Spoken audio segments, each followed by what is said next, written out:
Salam sejahtera bagi Bapak Ibu yang kekasih di dalam Tuhan.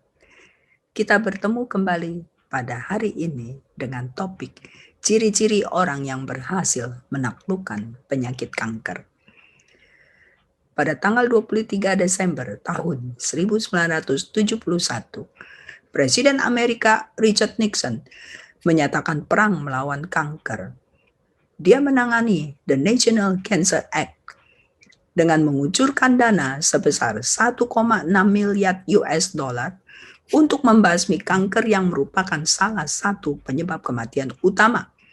Tujuannya adalah untuk meningkatkan riset untuk mengerti mengenai biologi kanker dan mengembangkan cara efektif untuk pengobatan kanker. Dia katakan, waktunya telah tiba bagi Amerika yang telah membawa manusia ke bulan harus diarahkan untuk menaklukkan penyakit menakutkan ini.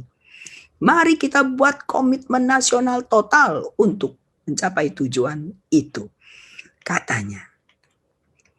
Setelah hampir 50 tahun lewat sejak Presiden Richard Nixon menyatakan perang melawan kanker, dunia masih dalam keadaan yang menyedihkan. Walau investasi secara total global sudah dikeluarkan sekitar 2 triliun dolar Amerika Serikat, kasus baru dan kematian terus meningkat setiap tahun akibat kanker. Jumlah kematian akibat kanker pada tahun 2018 secara global adalah 9,5 juta orang. Bahkan di tahun 2040 diprediksi hampir double, yaitu 16,3 juta orang. Perang melawan kanker masih jauh dari menang, karena penanganan pengobatan konvensional lebih ditujukan kepada menangani gejalanya, bukan akar masalahnya. Mereka kurang mengikut sertakan faktor pola hidup di dalam menangani pasien kanker. Setiap terapi kanker harusnya berfokus pada akar masalah dari kanker itu sendiri.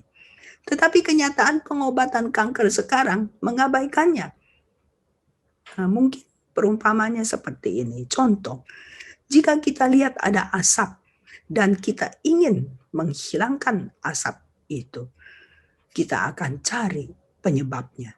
Karena kita tahu ada api, pasti ada asap. Jadi kita cari apinya dan kita padamkan. Karena jika kita terus-menerus mau menghilangkan asap tanpa mematikan apinya, asap itu akan ada terus. Demikian juga dengan pengobatan kanker. Jika kita terus-menerus menangani gejalanya, penyakitnya akan terus-terus tidak dapat tertangani.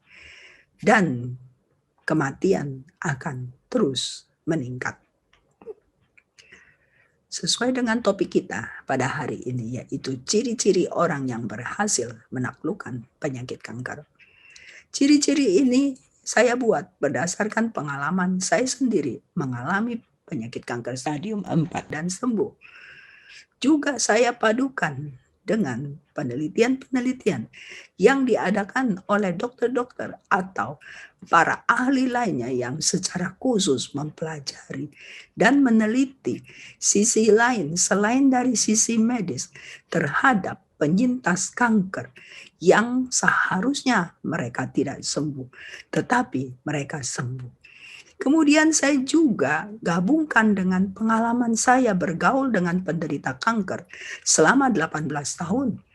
Saya banyak interview mereka, mempelajari pola hidup lama mereka untuk mengetahui sebenarnya apa yang menyebabkan kanker.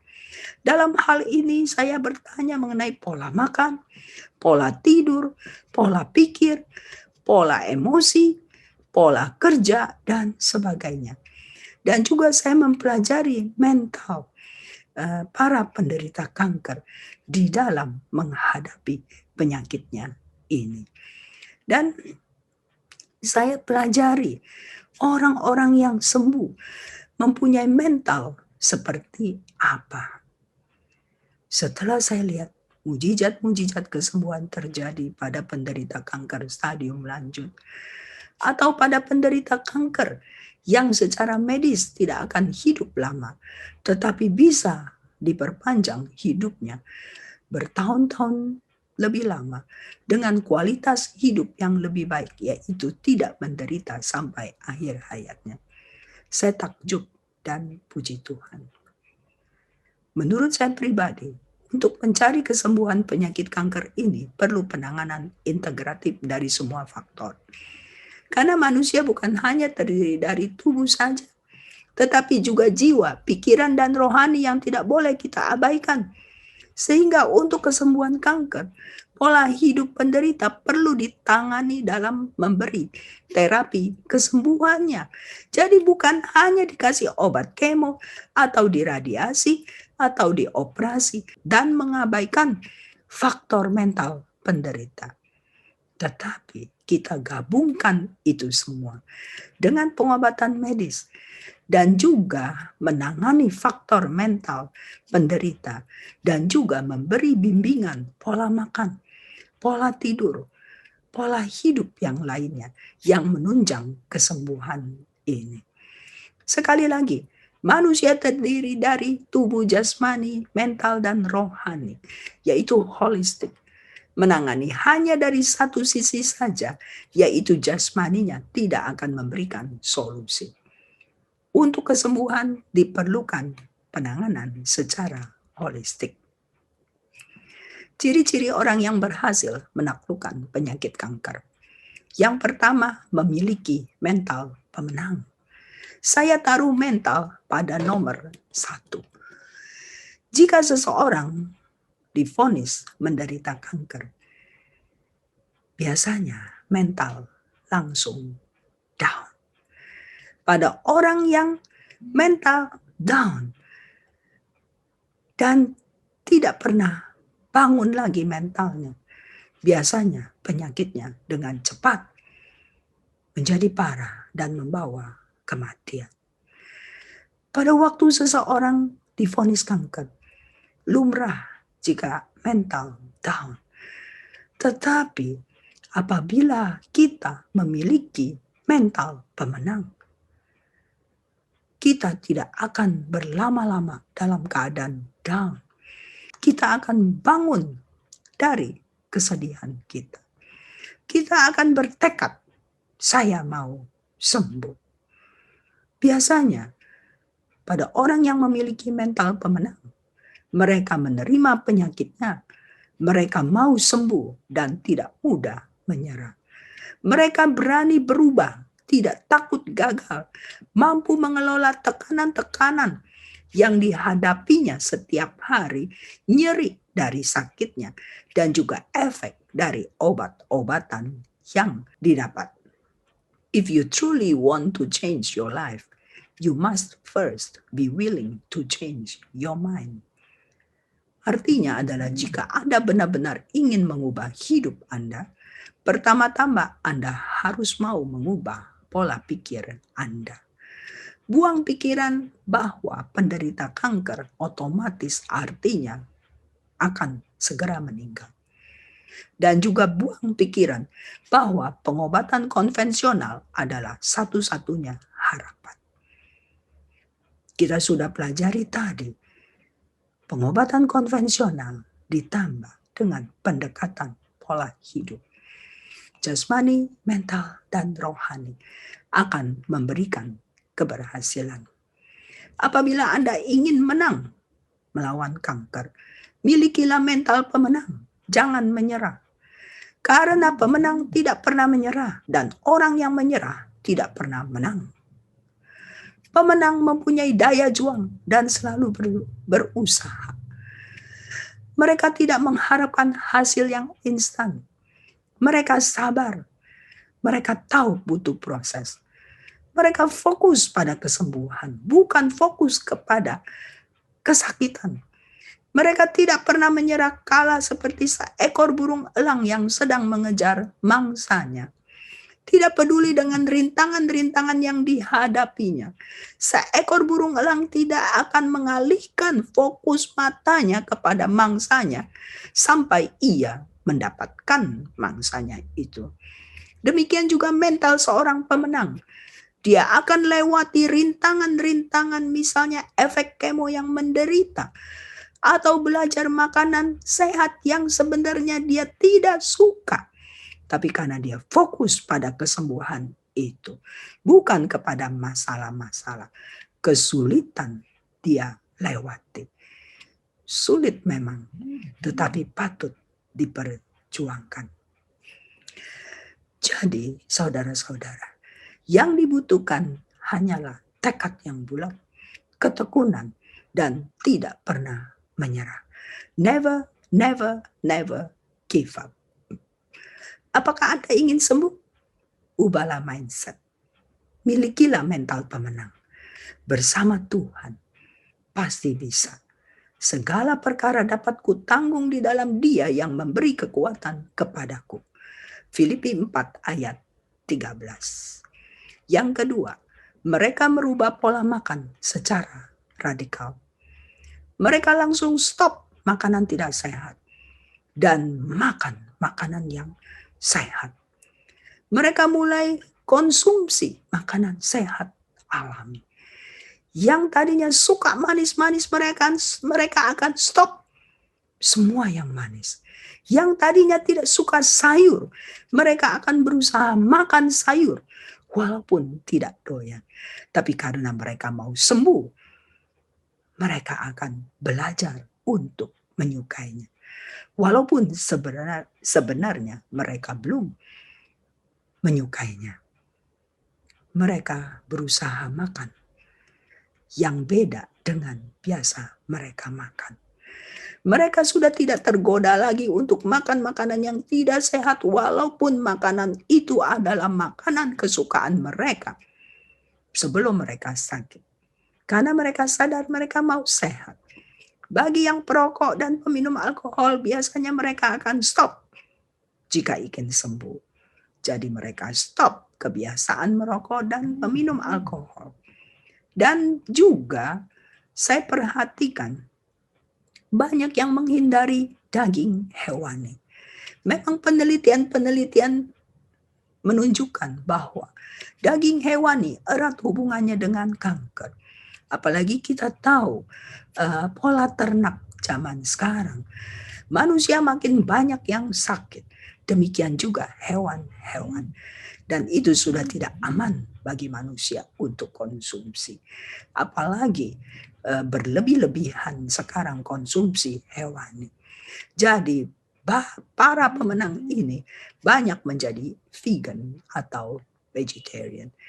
Mereka juga menghindari seafood, menghindari daging-daging proses, misalnya bakso. Banyak yang suka sekali dengan bakso. Mereka bisa stop, tidak lagi konsumsi bakso. Yang suka bakar-bakaran, mereka stop, tidak ingin lagi makan yang biasa mereka makan.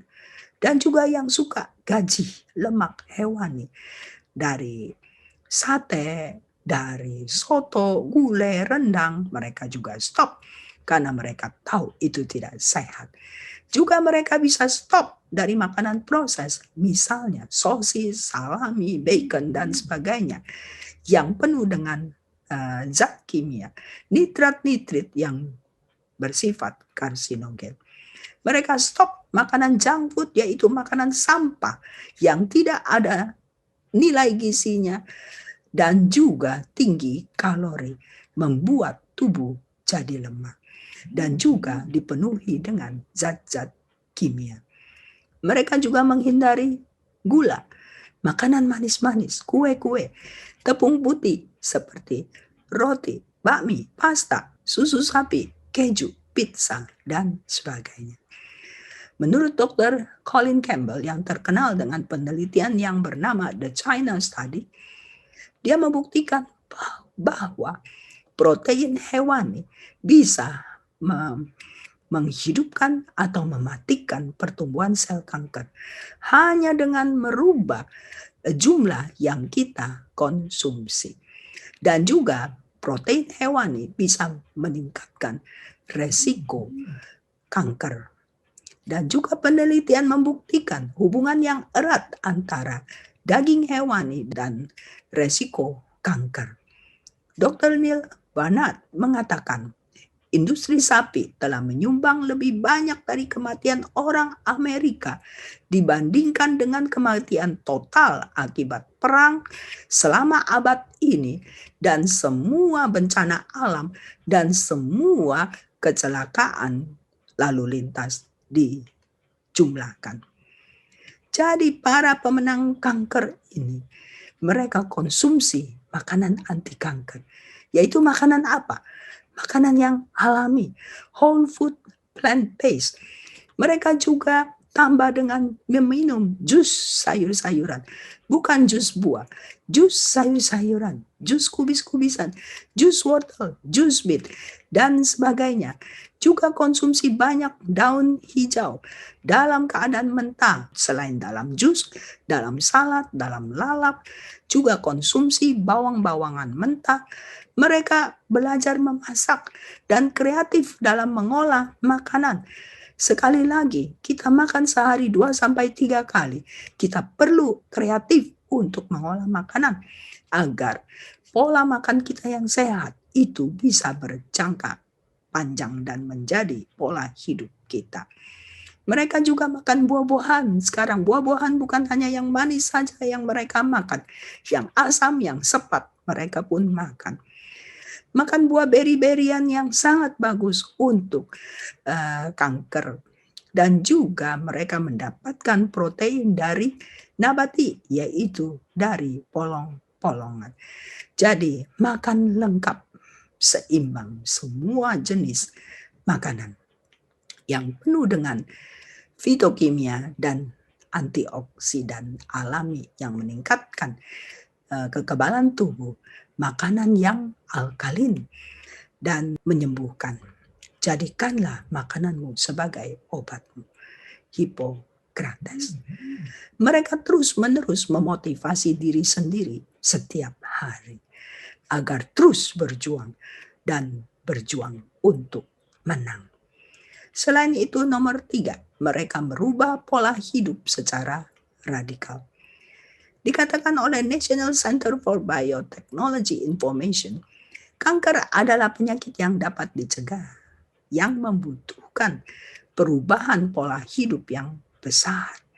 Jadi mereka merubah pola hidup, langsung U-turn, putar balik. Pola hidup yang lama yang mereka tahu menyebabkan penyakit, mereka ubah. Mereka mulai berolahraga. Mereka mulai jemur matahari yang tadinya tidak pernah mereka lakukan. Mereka mulai menikmati alam, pergi ke alam. Dan juga banyak juga yang sakit kanker karena mereka workaholic, yaitu kerja yang terus-terusan. Memang kita orang modern sudah kecanduan kerja. Semua dengan satu harapan, meningkatkan taraf hidup yang baik, tetapi mengorbankan kesehatan. Sekali lagi, uang yang kita dapat tidak bisa membeli kembali kesehatan kita yang sudah hilang. Jadi mereka kurangi pekerjaan. Bahkan ada yang cuti atau berhenti. Dan mereka mulai rileks menikmati hidup. Banyak juga penderita kanker yang tadinya tidur lewat dari tengah malam. Bahkan ada yang tidurnya pagi. Mereka mulai tidur lebih awal. Sulit awal-awal karena merubah jam tidur. Tetapi mereka berusaha. Dan mereka usahakan cukup istirahat. Mereka juga mulai suka menolong orang. Dikatakan orang yang paling kuat membuat waktu untuk menolong orang lain. Walaupun mereka sendiri sedang berjuang dengan masalah-masalahnya. Kemudian yang keempat, mereka mendekatkan diri kepada Tuhan. Mereka mulai banyak berdoa, mulai banyak membaca firman, dan mendengarkan khotbah-khotbah, dan memperdalam hubungannya dengan Tuhan. Mereka merasakan kedamaian di dalam berjuang melawan kanker ini.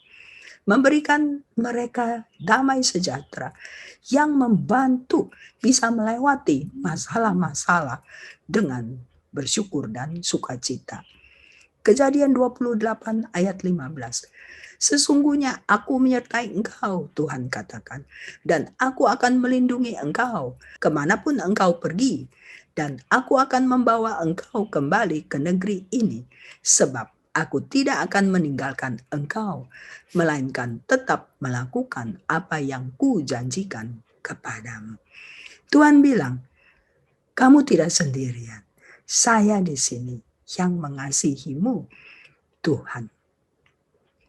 Yang kelima, mereka mengembangkan emosi positif dan melepaskan emosi negatif. Mereka melepaskan emosi seperti kekhawatiran yang berlebihan, ketakutan, kemarahan, dendam, akar kepahitan, sedih atau kesal, baperan, dan sebagainya. Karena kita tahu emosi yang tertekan, baik secara sadar maupun tidak, itu bertindak sebagai pemicu dari amigdala di limbik otak. Karena amigdala secara salah menganggap pikiran negatif ini sebagai ancaman untuk keselamatan. Pada waktu kita merasa pikiran negatif tersebut, tubuh dipenuhi oleh hormon stres yang mendeaktifasikan proses kesembuhan diri secara alami. Jadi siaplah untuk tinggalkan emosi yang beracun itu jika Anda ingin menjadi pemenang kanker. Lepaskanlah emosi negatif, hidup akan terasa lebih ringan. Kemudian ada lagi tipe-tipe personality yang beresiko menderita kanker. Bukan berarti Anda mempunyai personality ini, pasti Anda menderita kanker. Bukan. Tetapi dengan mempunyai beberapa, itu cukup meningkatkan. Yaitu tipe perfeksionis yang tidak pernah puas. Perfeksionis di rumah, perfeksionis di kantor, perfeksionis di dalam segala hal. Ini membuat tubuh selalu waspada dan tidak santai. Juga workaholic yang tadi sudah disebutkan. Gila kerja terus menerus, sudah kecanduan kerja. Juga tipe orang yang serius, yang kurang ketawa. Dan juga wanita atau pria yang sangat mandiri dan multitasking, superman atau superwoman, atau orang yang introvert, pendiam yang makan dalam, atau orang yang negative thinking. Bukan berarti semua orang yang sakit kanker itu negatif emosinya. Banyak yang positif. Salah satunya people pleaser, yaitu yang suka menyenangkan orang lain. Ini pun beresiko tinggi menderita kanker. Karena orang yang demikian mengorbankan kepentingan dirinya yang utama untuk kesehatan, untuk menyenangkan orang lain. Oleh karena itu, kembangkanlah emosi positif. Dari dua anak ini kita bisa tahu siapa nantinya yang akan mempunyai resiko lebih tinggi untuk penyakit kanker. Hati yang gembira adalah obat yang manjur, tetapi semangat yang patah mengeringkan tulang. Yang keenam, mereka mempunyai keinginan yang kuat untuk hidup. Ini adalah Liao Zi. Dia adalah salah satu korban dari gempa bumi di Wenchuan, China pada tahun 2008. Pada waktu itu dia berumur baru 23 tahun. Dan dia kehilangan anak bayinya yang baru umur 10 bulan dan ibu mertuanya. Dan dia tertimbun selama 30 jam sebelum mendapatkan pertolongan. Dia kehilangan rumah tangganya melalui gempa bumi itu. Rumahnya, uangnya hilang. Bahkan dia juga kehilangan kedua kakinya. Padahal dia adalah seorang penari. Kaki adalah segala-galanya bagi seorang penari. Tetapi dia mengatakan, gempa bumi itu memberi saya hidup baru. Ini dia menari dengan 1 tahun setelah kejadian itu. Dia menggunakan kaki palsu.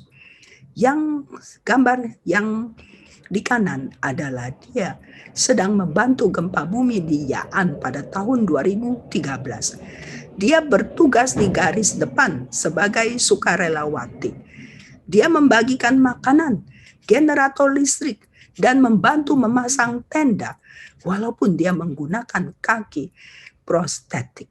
Dia bilang, jika saya tidak pernah mengalami bencana yang saya alami, saya tidak akan bisa merasakan apa yang korban gempa bumi rasakan. Jika kaki saya tidak diamputasi, saya tidak akan mempunyai misi yang kuat untuk membantu orang yang berkebutuhan khusus. Dia katakan lagi, inilah arti dari kesulitan-kesulitan dan masalah dari kehidupan. Di rumah sakit, saudara-saudara dan teman-temannya menangis melihat keadaan dia yang diamputasi kakinya dan merasa kasihan. Tetapi dia bisa bercanda dengan mereka. Dia bisa melewatinya dengan tetap bersyukur. Pasien lain bertanya, mengapa kamu masih bisa tertawa? Dia menjawab, karena saya masih hidup. Luar biasa positive thinking. Kemudian dia menikah lagi dan dia sudah mempunyai anak. Dan aktif olahraga, dia ikut maraton, panjat tebing, dan tetap menari dan menjadi guru nari. Ada pepatah yang mengatakan dari Walter Anderson, kejadian buruk terjadi di dalam kehidupan ini. Bagaimana saya meresponsnya menunjukkan karakter saya dan kualitas hidup saya. Saya bisa memilih untuk bersedih terus, dilumpuhkan oleh rasa kejadian buruk, atau saya bisa memilih untuk bangun dari sakit dan menghargai hadiah yang paling bernilai harganya, yaitu kehidupan itu sendiri. Nomor 7, mereka merasakan kasih sayang dan mendapatkan dukungan keluarga, teman, komunitas. Banyak yang mengakui bahwa mereka sembuh karena merasakan kasih dan kebahagiaan yang meningkat. Saya pun merasakan demikian. Pada waktu saya sakit, saya lihat begitu banyak orang yang menengok saya, begitu peduli kepada saya, begitu menyayangi saya. Ini membuat saya sangat bahagia dan membuat saya mempunyai motivasi yang lebih untuk berjuang. Penelitian menunjukkan bahwa orang yang happy hidup 10 tahun lebih lama dari orang yang tidak happy. Dan orang yang optimis mempunyai resiko penyakit lebih rendah dibandingkan dengan orang yang pesimis. Dengan kebahagiaan, kasih sayang, optimisme dapat mengaktifasikan respons rileks di tubuh sehingga dipenuhi dengan hormon oksitosin, oksida nitrat, dan hormon endorfin yang menyirami setiap sel tubuh dan meningkatkan kekebalan tubuh kita untuk melawan sel kanker. Love helps fight cancer. Kasih sayang membantu melawan kanker. Kemudian support keluarga juga sangat penting bagi penderita kanker. Support dari pasangan hidup, dari suami atau istrinya, atau dari orang tuanya, atau dari anak-anaknya, dan dari teman-temannya. Dan pada kasus tertentu juga perlu seseorang yang secara fokus dan khusus membantu menemani penderita. Dr. Bernie Siegel, seorang ahli bedah kanker, dia menulis buku mengenai cinta kasih, obat, dan mujizat. Dan dia banyak melihat bagaimana terjadi kesembuhan melalui cinta kasih ini. Selain melalui obat-obatan.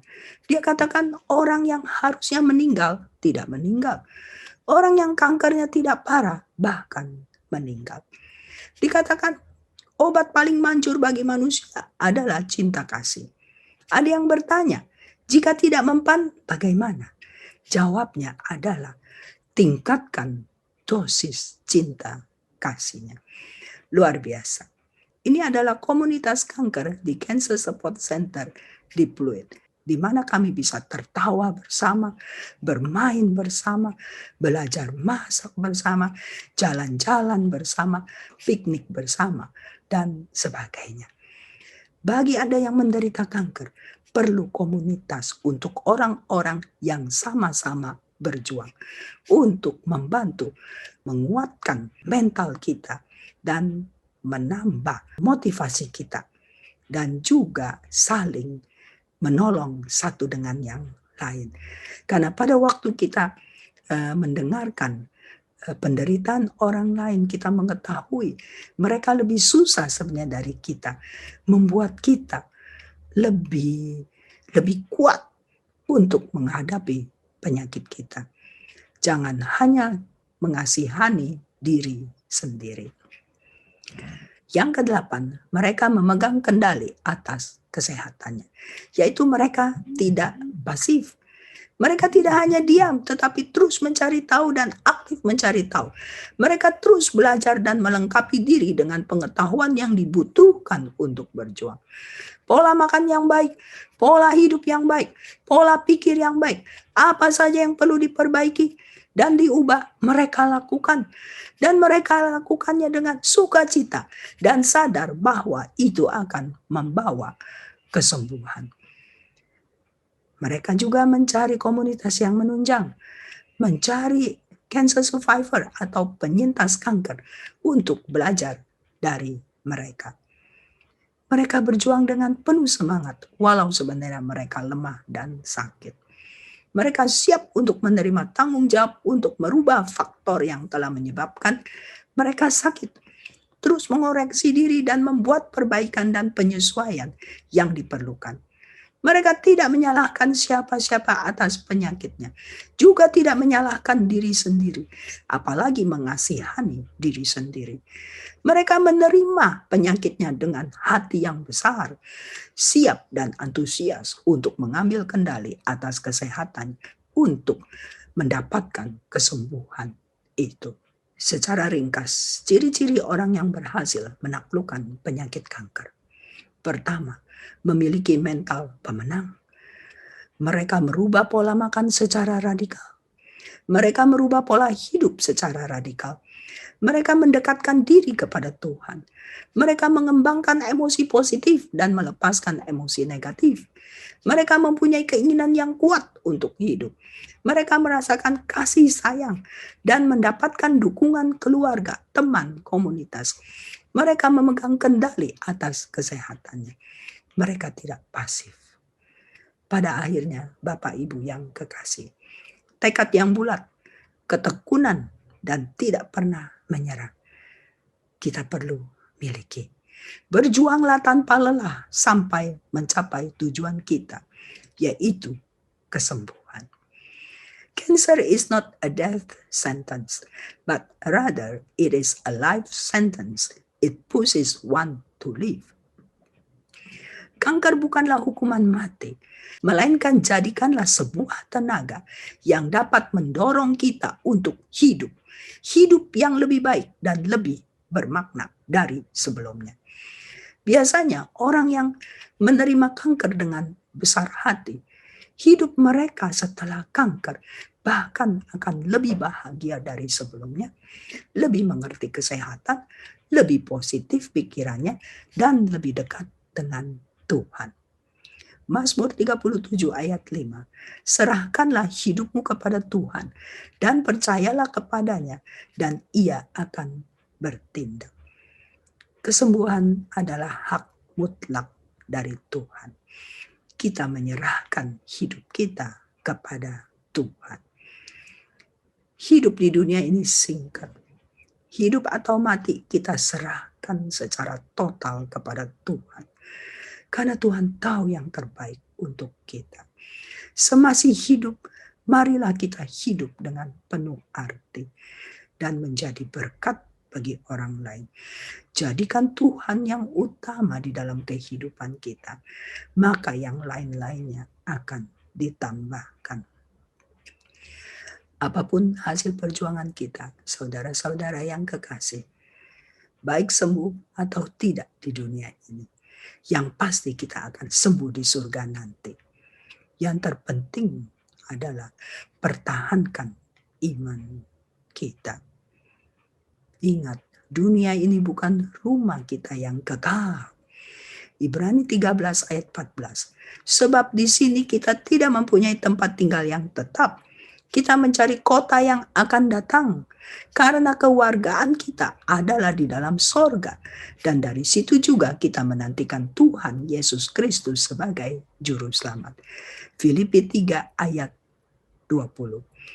Sekali lagi, rumah kita yang kekal adalah di sorga, di mana sudah tidak ada lagi sakit penyakit, tidak ada lagi penderitaan.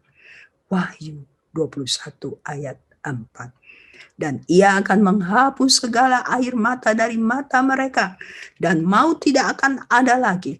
Tidak akan ada lagi perkabungan atau ratap tangis atau duka cita, sebab segala sesuatu yang lama itu telah berlalu. Baiklah, kita bisa menang, menaklukkan penyakit kita, dan juga kita bisa menang di dalam iman untuk mendapatkan hidup yang kekal di dalam kerajaan surga. Tuhan Yesus memberkati kita semua. Amin.